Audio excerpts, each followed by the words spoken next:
اللہ کے نبی صلی اللہ علیہ وسلم مدینہ میں تھے تو جبریل انسانی شکل میں آئے اور آپ کے سامنے اتحیات کی شکل میں بیٹھ گئے اور آ کر آپ سے پوچھا مل اسلام، یا رسول اللہ اسلام کیا ہے؟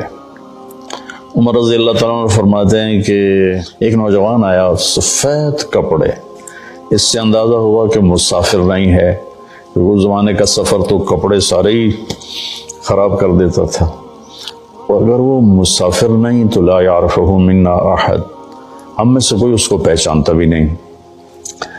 اور آ کر وہ آپ کے سامنے اتحیات کی شکل میں بیٹھا اور اپنے ہاتھ یہاں رکھ لیے، اور اگر آپ سے کہتا مل اسلام، یا رسول اللہ اسلام کیا ہے؟ تو آپ نے فرمایا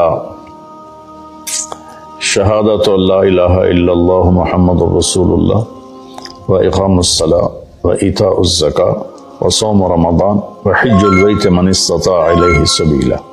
کا اسلام یہ ہے کہ کلمہ شہادت کی گواہی دینا، لا الہ الا اللہ محمد رسول اللہ، میں گواہی دیتا ہوں اللہ کے سوا کوئی عبادت کے قابل نہیں، اور محمد صلی اللہ علیہ وسلم اللہ کا رسول ہے، اور 5 وقت نماز پڑھنا اور زکوٰۃ ادا کرنا جو مالدار لوگ ہیں، اور رمضان شریف کے روزے رکھنا، اور جس کے پاس ہمت ہو پیسہ ہو تو وہ اس پر حج بھی فرض ہے۔ یہ 5 باتیں آپ نے بتائیں تو وہ کہنے لگا صدقتا، سچ کہا آپ نے۔ تو عمر رضی اللہ عنہ فرماتے ہیں کہ ہمیں بڑی حیرت ہوئی، یسألو یصدقہ، کہ سائل بن کے سوال بھی کرتا ہے اور پھر آگے یہ بھی کہتا آپ نے ٹھیک کہا۔ پھر انہوں نے پوچھا مل ایمان، یا رسول اللہ ایمان کیا ہے؟ تو آپ نے فرمایا ان تؤمن باللہ و ملائکتہ و کتبہ و رسلہ و بالبعث بعد الموت۔ ایمان یہ ہے کہ تو اللہ پر ایمان لائے، اس کے فرشتوں پر، اس کی کتابوں پر، اس کے رسولوں پر، اور موت کے بعد اٹھائے جانے پر، کہ موت کے بعد ایک زندگی ہے جس میں فیصلہ ہوگا اچھے اور برے کا۔ کہنا صدقتا، آپ سچ کہتے ہیں یا رسول اللہ۔ حدیث تو آگے بھی چلتی ہے، تو خیر وہ بھی بتا دیتا ہوں، بڑی اہم ہے۔ متی تقوم الساعہ، یا رسول اللہ قیامت کب آئے گی؟ تو آپ نے فرمایا مل مسئول عنہا بعلم من السائل، میرے دوست یہ دنیا میں کسی کو نہیں پتا سوائے اللہ کے کہ قیامت کب آئے گی۔ تو کہنے لگا اخبرنی عن اماراتها، مجھے اس کی نشانیاں بتائیں۔ تو آپ نے ارشاد فرمایا کہ ان تری الحفاة الرعاة العالة رعاء الشاء يتطاولون في البنيان وان تلد الامة ربتها۔ تو آپ نے 2 نشانیاں بتائیں۔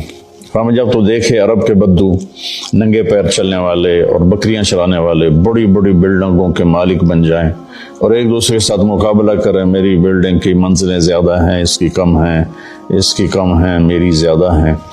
ایک یہ بتائی، اور دوسری یہ بتائی جب تو یہ دیکھے کہ بیٹیاں بھی ماؤں کو ذلیل کرنے لگ جائیں۔